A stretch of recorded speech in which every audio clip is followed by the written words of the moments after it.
బంగాల్లో ED దర్యాప్తునకు ఆటంకాలపై supreme court ఆగ్రహం వ్యక్తం చేసింది. బంగాల్ ప్రభుత్వానికి సుప్రీంకోర్టు నోటీసులు జారీ చేసింది. ఈడీ అధికారులపై దాఖలైన ఎఫ్ఐఆర్పై సుప్రీంకోర్టు స్టే విధించింది.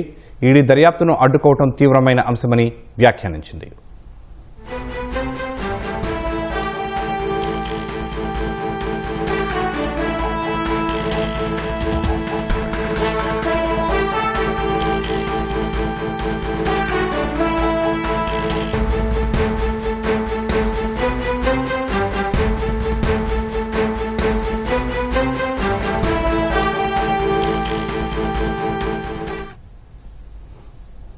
చట్టబద్ధ సంస్థలు తమ అధికారాన్ని వినియోగించి సోదాలు జరిపిన ప్రతిసారి సీఎం మమతా బెనర్జీ అడ్డుకున్నారని ఈడీ తరపు న్యాయవాది సొలిసిటర్ జనరల్ తుషార్ మెహతా వాదించారు.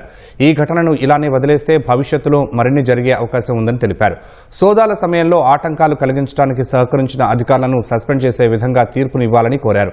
ఐపాక్ కార్యాలయంలో నేరానికి సంబంధించిన పత్రాలు ఉన్నాయని, అందుకు తగిన ఆధారాలు తమ వద్ద ఉన్నాయని తుషార్ మెహతా వాదించారు.